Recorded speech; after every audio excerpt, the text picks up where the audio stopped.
साथियों नमस्कार।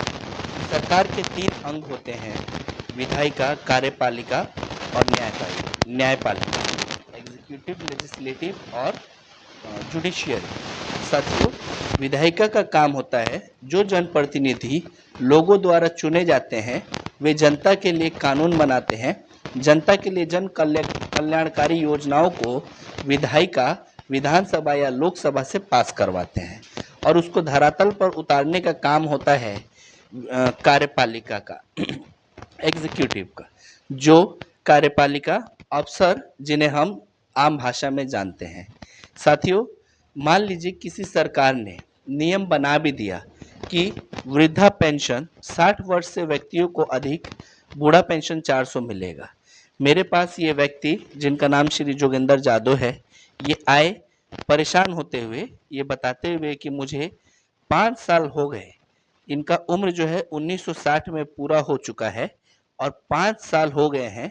5 साल में मैंने हिसाब लगाया कि इनको लगभग हर एक महीने 400 के हिसाब से सालाना 3600 मिलना चाहिए।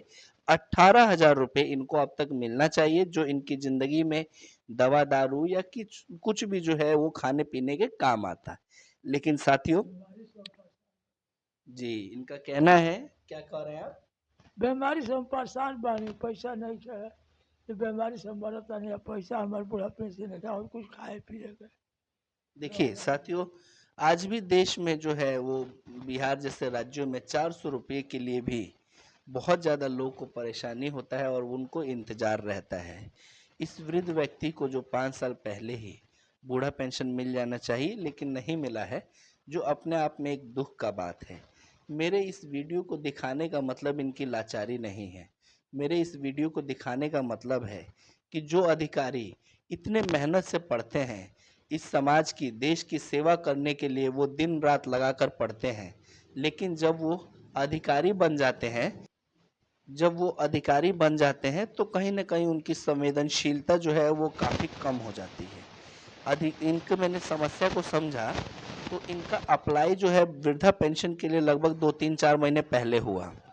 2-3-4 महीने पहले जब हुआ तो उसमें जो है ये गए ब्लॉक में जाके इन्होंने पूछा कि क्या प्रॉब्लम है, तो इनका जो खाता था वो गलत था, तो इन्होंने दूसरे खाता को दिया, स्टेट बैंक का। पहले सेंट्रल बैंक गलत था। मैंने भी अपने इस तरह से अभी पूछा है, जो भी इससे संबंधित लोग हो सकते हैं, और ये जाना कि क्या इसमें किया जा सकता है। तो उसमें दूसरा खाता लगाना है। चौथे महीने में पैसा आया, रिजेक्ट हो गया। अब 5वें महीने के लिए दूसरे बार ये लोग 2-3 बार अधिकारी के पास गए। उन्होंने बोला है कि फिर से जो है वो इंतजार करने के लिए 5वें महीने में फिर से जो है इनको बोला गया है।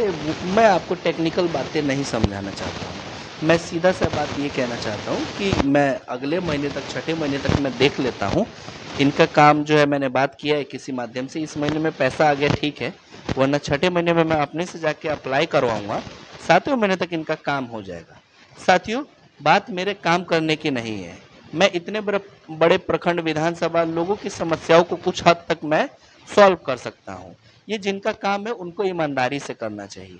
मैं इनका काम करवा दूंगा, कोई बड़ी बात नहीं है। और भी किसी को जरूरत हो आपको, आप आइए मुझसे काम करवाइए, वो बड़ी बात नहीं है। बड़ी बात यह है कि हमारा सिस्टम ठीक होना चाहिए, प्रोसीजर ठीक होना चाहिए, अफसर संवेदनशील होने चाहिए, जो है वो काम टाइम टू टाइम होना चाहिए। बूढ़े लोग को जिनको इतने कम अमाउंट मिल रहा है सरकार की तरफ से कम वो टाइम से मिलना चाहिए। मैं, इनके बेटा भी इनके साथ आए हुए हैं, मैं ये तो ज़्यादा कुछ नहीं बता पाएंगे, लेकिन इनके बेटे से हम समझेंगे कि इनको कैसे प्रॉब्लम झेलना पड़ा, कितने बार ये ब्लॉक इनको जाना पड़ा। आप बताइए कुछ इसके हम बारे में। लोग 2-4 बार ब्लॉक गए हैं, उसके बाद बोला गया है लोग कि 2 महीने बाद आपको चला आएगा बड़ा पेंशन, फिर अभी नहीं आया और बहुत परेशानी से जाते हैं और आते हैं, अभी कोई फर्क नहीं पड़ा है उन लोग का।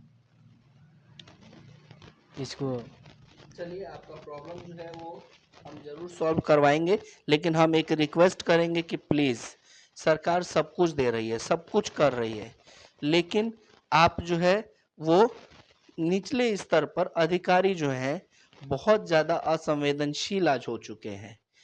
मुझे जल्दी नेगेटिव बातें करने का मन नहीं करता है, लेकिन जब मैं ऐसे अनेकों लोगों को आते हुए देखता हूँ तो कभी-कभी भावुक हो जाता हूँ और बहुत ही बुरा लगता है।